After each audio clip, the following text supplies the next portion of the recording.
안녕하세요. JD 부장구세의 소장 조던입니다. 오늘은 나스닥 2.51% 상승, 반등의 시작인가, 베어마켓 랠리인가 라는 주제로 말씀드리도록 하겠습니다. 2022년 6월 22일 수요일 시장입니다.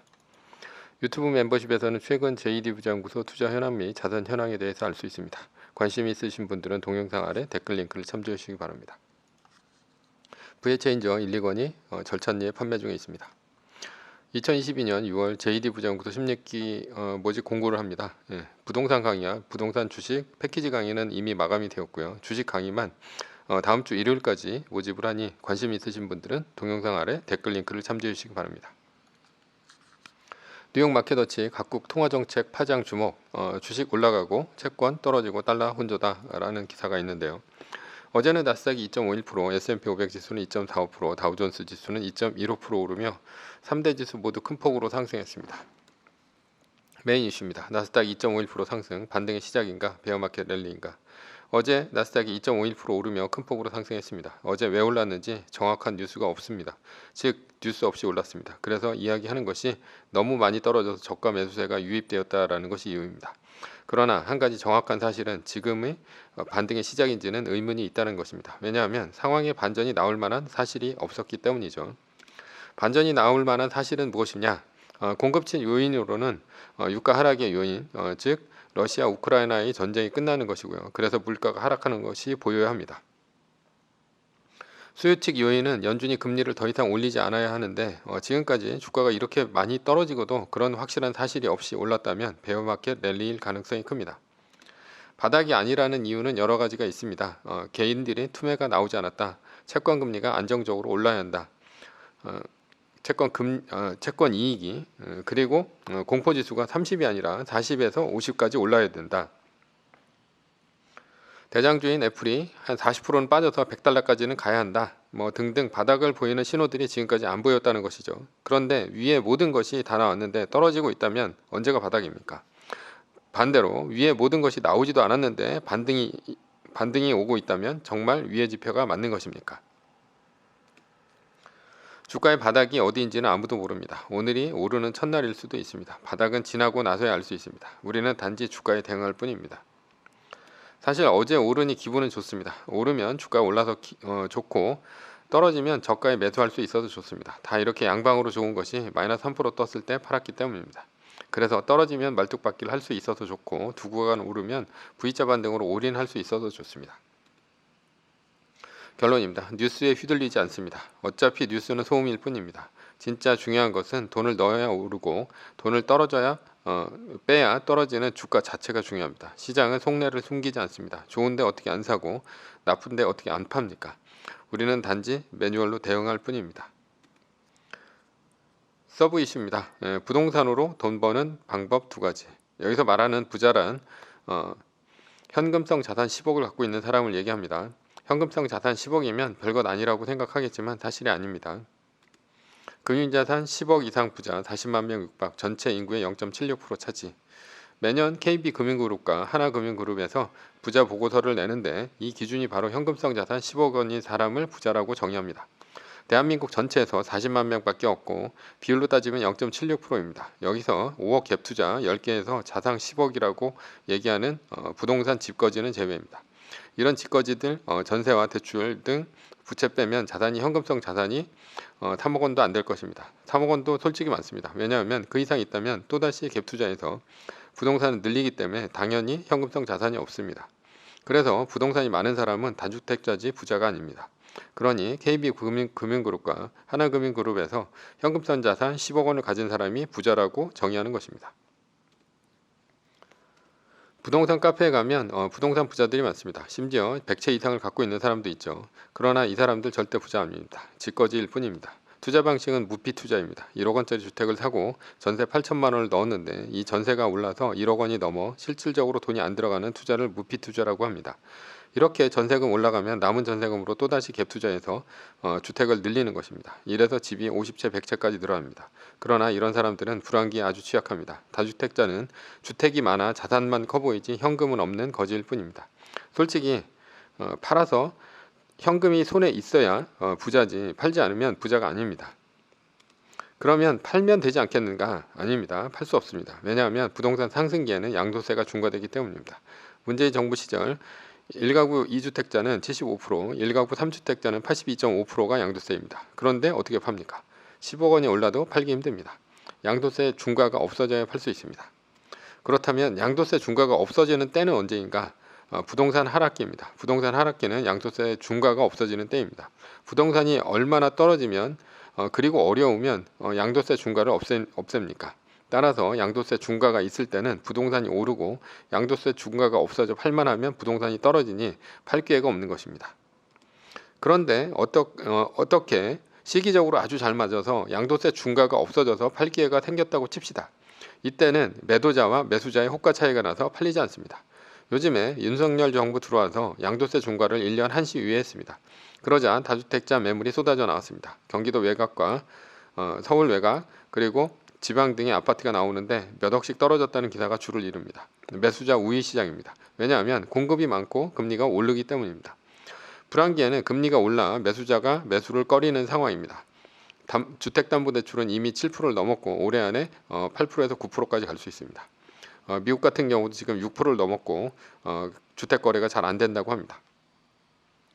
금리가 오르는 상황에서 매수자는 꼭대기까지 오른 주택을 선뜻 매수하기가 겁납니다. 그러니 양도세 중과가 없어지면 부동산 하락기가 시작되는 것이고 그로 인해 매도도 안 됩니다. 물론 금매로 팔 수는 있습니다. 그러나 몇 채 팔면 더 이상 팔 수 없습니다. 물론 세금 때문입니다. 왜냐하면 해외 주식과 달리 양도세는 한 해 파는 양도 차익이 커지면 지속적으로 양도세가 누적되기 때문입니다. 해외 주식은 아무리 10억을 팔건 100억을 팔아도 22%로 분리과세되며 단일과세입니다.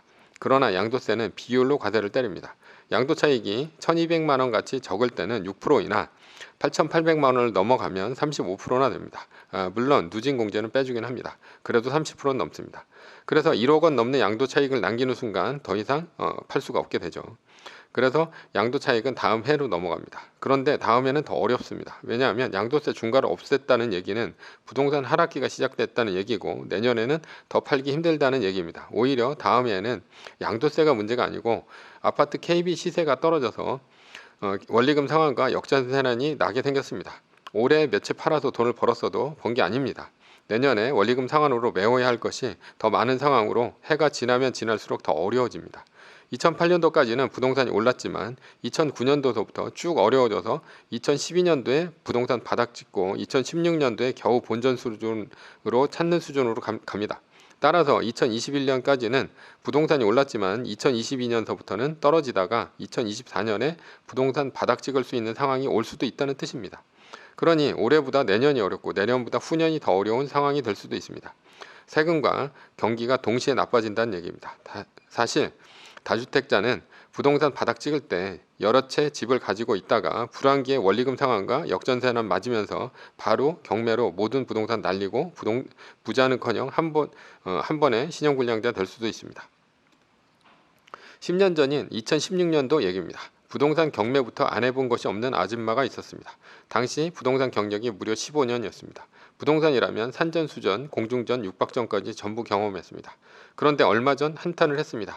무슨 한탄이었냐? 자신이 15년 동안 강의란 강의는 다 듣고 열심히 책도 읽고 실전 투자는 지방 투자서부터 상가 아파트형 공장, 경매 특수물건 안 해본 것이 없는데 얼마 전 자신의 친구를 만났다. 그런데 그 친구는 남편 잘 만나서 강남에 살고 있다라는 것이죠. 부동산은 아무것도 모르고 그냥 집에서 일만 하는 가정주부였습니다. 그런데 그 친구 만나고 좌절감을 느꼈습니다. 어떤 좌절감이냐? 자신이 15년 동안 공부하고 투자해서 번 돈보다 자신의 친구가 강남 아파트 한 채 사서 오른 돈이 더 크다는 사실입니다. 부동산으로 아무 공부도 안 한 친구인데 말이죠. 그래서 열받아서 모든 부동산 다 정리하고 딸의 이름과 자신의 이름으로 강남 아파트 빚 이빠이 져서 2채 샀다고 했습니다. 그리고 10년이 지났습니다. 아시는 바와 같이 10년 후에 강남 부동산 많이 올랐습니다. 부동산으로 돈 버는 방법이 두 가지가 있습니다. 첫 번째는 부동산 호황기입니다. 부동산 호황기에는 아파트를 사서 돈을 벌면 됩니다. 무주택자는 부동산 호황기가 올 때까지 기다립니다. 부동산 호황기가 어느 때인가? 아파트 값이 지속적으로 오를 때입니다. 아파트 값이 오르면 작년에 비해 올랐으니 비싸서 안 사는 것이 아닙니다. 비싸더라도 사서 갖고 있다가 더 비싸게 팔면 됩니다. 여기서 조건은 무조건 새 아파트를 사는 것입니다. 청약을 할 수도 있고 청약이 안 된다면 분양권을 사면 됩니다. 그래서 입주를 합니다. 1가구 1주택자에 한해서입니다. 다주택자는 양도세 중과되기 전까지입니다. 그러나 아파트 값이 오르면 대부분 양도세는 중과되는 수순을 받기 때문에 아파트 오를 때는 다주택자는 팔지를 못합니다. 새 아파트 입주하고 아파트가 오르면 지켜봅니다. 지금 1주택자 얘기를 하는 겁니다. 그러다가 입주 후 5년이 지났을 때가 아파트로 가장 많이 오를 때입니다. 아파트 가격이 가장 많이 오를 때라는 것이죠. 이때 비과세 요건을 맞춰서 파는 것입니다. 그리고 호황이라면 다시 새 아파트를 사고 비과세 요건을 채워서 다시 팝니다. 물론 두 번째 살 때는 새 아파트의 가격이 더 올랐을 것입니다. 그러나 신경 쓸 필요 없습니다. 비싸게 사서 더 비싸게만 팔면 됩니다. 한마디로 내가 산 가격보다 더 비싸게 사줄 바보만 찾으면 됩니다. 그러나 이런 호황기에 바보는 얼마든지 있습니다. 물론 이때는 양도세 중과 때문에 시중에 다주택자의 매물이 나오지 않습니다. 그래서 아주 소수의 거래만 이어지면서 가격을 끌어올립니다. 소수의 거래란 1가구 1주택 비과세 요건의 주택을 말합니다. 이때는 매도자 우위 시장입니다. 2021년도까지가 매도자 우위 시장이었죠. 따라서 비과세 요건의 주택이 아주 비싸게 팔리기 때문에 가격이 왜곡됩니다. 그래서 양도세 중과 기간에 비정상적으로 아파트 가격이 뛰는 것입니다. 그러나 이렇게 해봐야 두 채 이상 사고 팔지 못합니다. 왜냐하면 부동산 호황기와 불황기는 10년을 주기로 반복되기 때문입니다. 두 번째 주택을 팔면 불황기에 와 있을 것입니다. 그러면 불황기에 대한 판단은 어떻게 하냐? 금리가 오르기 시작하고 양도세 중과가 없어지면 그때가 불황기 시작입니다. 두 번째는 부동산 불황기에 돈을 버는 방법입니다. 부동산 불황기가 오면 경매 시절이 옵니다. 부동산 불황기는 금리가 오르고 양도세 중과가 없습니다. 그리고 대출이 풀립니다. 경매로는 매매가의 90%까지 대출이 나옵니다. 부동산 사기 쉬운 때입니다. 그러나 팔기는 어렵습니다. 이때도 많은 집을 살 필요가 없습니다. 강남의 아파트와 같은 우량 지역의 아파트만 노리면 됩니다. 불황기에 들어서면 30% 정도는 세일을 합니다. 이때 경매로 받아서 90%까지 대출을 이빠이 땡겨서 월세를 놓는 것입니다. 대출 이자와 월세를 얼추 맞춰 유지를 하면 됩니다. 이런 때에는 양도세 중과가 아니라 양도세 한시 유예를 해주는 세금 혜택까지도 줍니다. 이렇게 대출을 많이 해주는 이유는 은행이 금리가 올라서 망가지면 안 되기 때문입니다. 부동산 불황기에는 부동산 호황기에 샀던 아파트가 경매로 나오면서 부실 채권이 됩니다. 이러면 은행은 손실을 볼 수밖에 없습니다. 대손 충당금을 쌓아야 하고 심지어는 은행이 파산할 수도 있습니다. 따라서 정부는 은행 파산을 막으려 대출 규제를 풀어놓는 것입니다. 물론 경매보다 일반 매매가 더 싸게 나올 때도 있습니다. 그러나 일반 매매는 역전세난으로 전세가가 떨어져 잔금에 오히려 큰 돈이 들어갑니다. 그러니 대출 레버리지를 쓸 수 있는 경매가 가격이 싼 일반 매매보다 더 낫습니다. 예를 들어 경매로 대출을 받으면 90%까지 대출을 받을 수 있으니 10억짜리 아파트 9억까지 대출 받고 1억 원 월세 보증금 받으면 이론상 돈이 안 들어갑니다. 그러나 일반 매매로 시세보다 1억 싼 9억짜리 아파트는 전세가가 떨어져서 한 6억 정도밖에 안 됩니다. 그러면 나는 소유권 이전 등기까지 약 4억 원쯤은 갖고 있어야 합니다. 그러니 많이 살 수도 없고 그리고 4억 원쯤을 갖고 있어야 하니 돈도 많이 들어갑니다. 불황기에는 더 비싸게 사더라도 대출을 끌어쓸 수 있는 경매가 일반 매매보다 낫습니다. 부동산 불황기에는 부동산이 안 팔립니다. 그래서 팔릴 때까지 그리고 오를 때까지 기다려야 합니다. 그리고 부동산 호황기가 오면 팔면 되는데 양도세가 한시 유예로 산 것이 아니라면 1주택자가 이때도 유리합니다. 부동산 호황기가 오면 정부는 바로 양도세 중과를 때릴 수밖에 없습니다. 따라서 다주택자는 세금 때문에 많이 오른 것을 팔 수가 없습니다. 그리고 사실 다주택자의 물건은 싼 만큼 좋은 지역이 아니기 때문에 잘 오르지도 않고 팔리지도 않습니다. 그러나 1주택자는 많이 올라도 양도세 중과가 없기 때문에 가격이 많이 오를 때까지 기다릴 수가 있습니다. 그리고 많이 오른 가격에 얼마든지 팔 수 있습니다. 다주택자는 호황기가 와도 양도세 중과 때문에 팔 수가 없습니다. 때문에 1주택자는 강남과 같은 핵심 요지에 많이 오를 수 있는 아파트를 노리면 됩니다. 결론입니다. 호황기에는 1주택자가 자가로 새 아파트를 5년 살고 비과세로 매도하면서 지속적으로 인기지역 새 아파트를 노립니다. 불황기에는 경매로 인기지역 아파트를 사서 보유를 하다가 호황기가 오면 매도하고 호황기 전략을 이어갑니다. 다주택자는 호황기 때는 중과세 때문에 못 팔고 불황기 때는 아파트 시세 떨어지고 원리금 상환 역전세난 때문에 한 번에 파산합니다. 그러나 다주택자는 돈은 돈대로 못 벌고 부동산 부자는커녕 금리 올랐을 때 쪽박 안 차면 다행입니다. 돈 없는 서민은 그러나 돈 없는 서민은 강남과 같은 부동산 살 돈이 없기 때문에 다주택자의 길을 따릅니다. 결국 다주택자로 부동산 사서 월세입자와 대출 때문에 개고생하고 결국은 부자는 못 됩니다. 매뉴얼입니다. 세계 1등 주식은 전고점 대비 2.5% 떨어질 때마다 10%씩 팔면서 리밸런싱을 하다가 나스닥 마이너스 3%가 뜨면 말뚝을 박는 것입니다. 그러다 반등이 시작되면 V자 반등 리밸런싱을 하면 됩니다. 자세한 내용은 JD부자연구소 다음 카페를 참조하시거나 동영상 밑에 리밸런싱 말뚝박기 댓글 링크를 참조하시기 바랍니다. 전제는 세계 1등 주식은 우상향합니다. 위의 상황은 매뉴얼일 뿐입니다. 따를 사람은 따르고 참고할 사람은 참고하시면 됩니다. 주식을 사고 파는 것에 대한 모든 책임과 이득은 본인에게 있습니다. 매뉴얼을 지키려면 머리를 쓰지 말고 머리를 쓰려면 매뉴얼을 지키지 맙시다. 오늘은 나스닥 2.51% 상승 반등의 시작인가 베어마켓 랠리인가 라는 주제로 말씀드렸고요. 지금까지 JD부자연구소의 소장 조던이었습니다. 컨텐츠가 좋았다면 구독, 좋아요, 알람 설정 부탁드립니다. 지금까지 들어주셔서 감사합니다.